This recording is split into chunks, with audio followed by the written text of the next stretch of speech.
Question from chapter 86, verse 10.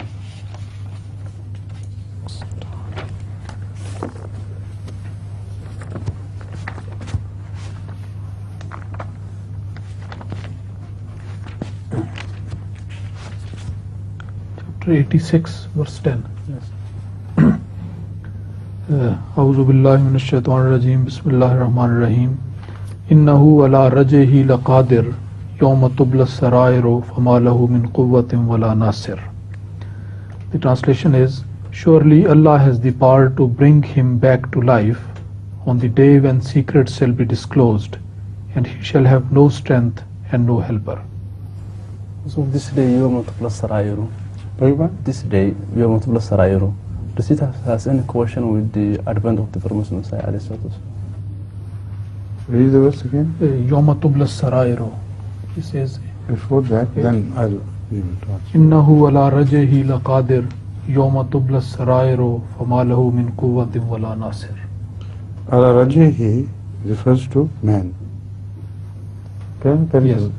The translation, surely Allah has the power. إنه على رجعه. فلينظر الإنسان مما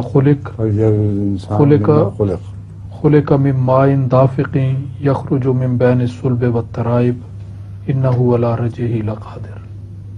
Again, يوم تبلى السرائر فما له من قوة ولا ناصر.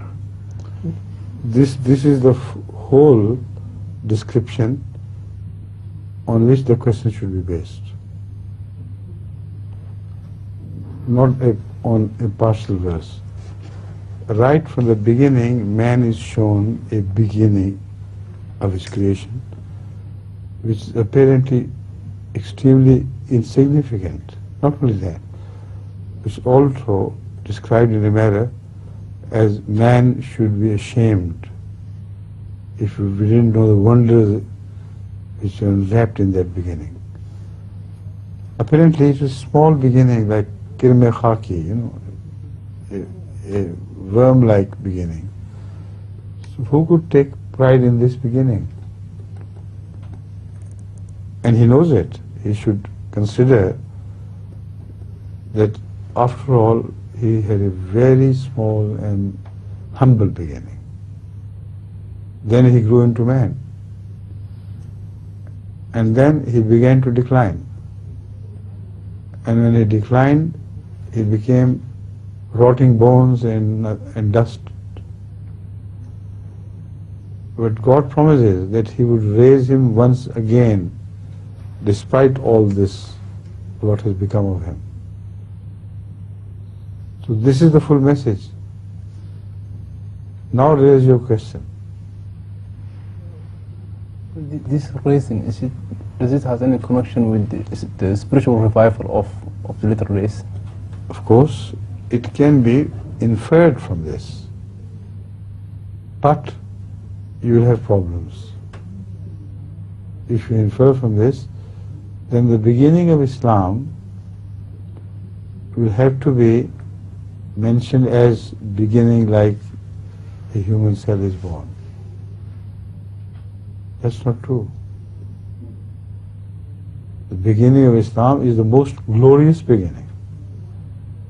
It started at the hand of Hazrat Muhammad Rasulullah sallallahu alaihi wasallam. So one should understand what he's saying in search of more proofs for the sake of Ahmadiyya.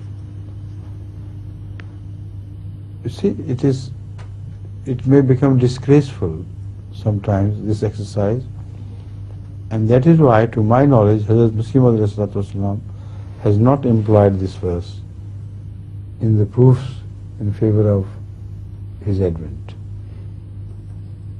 because he loved Rasulullah most, and he could not have referred to a verse which could in any way be interpreted wrongly. Although there is nothing wrong in this beginning, personally I believe, because the wonders which are mentioned in the form of a capsulated small cell which contains all the wonders, that is a very great declaration. And it also applies, in a sense, in the moral and deeper sense, to Surah Fatiha. Surah Fatiha, as compared to human reproductive cell, is a verbal revelation of Allah's word.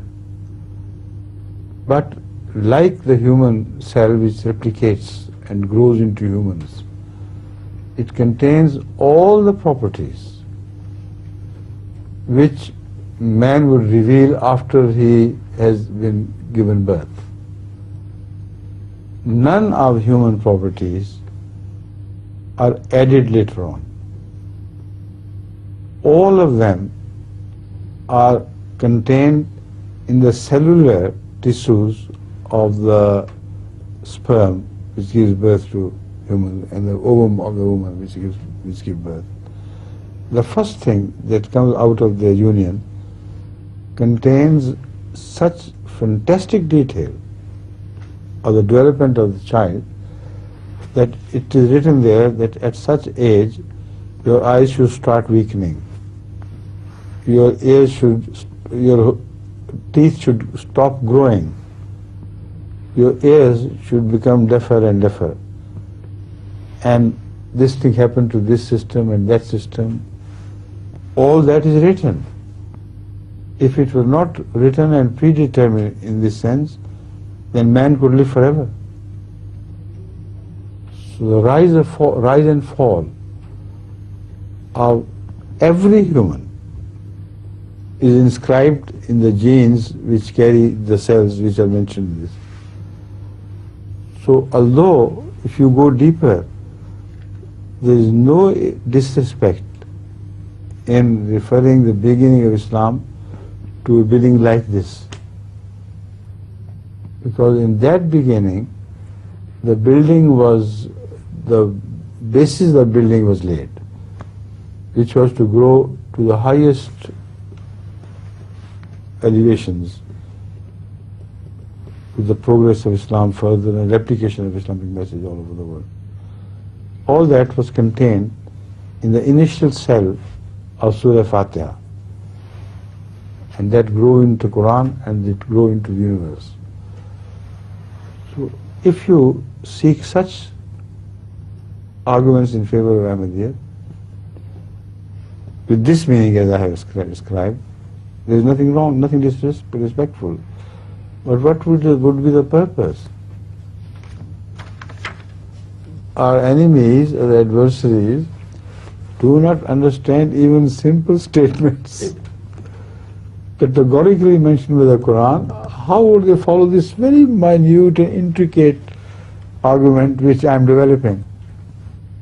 And how many Ahmadis will be able to develop this argument from this? So it's useless. Forget about this effort, which is good in the sense that you wish well of Ahmadiyyat and its message. It's useless. It will not produce any effect you think it may. Right? But it's also difficult for me to translate. What? It is also difficult for me to translate. Yes.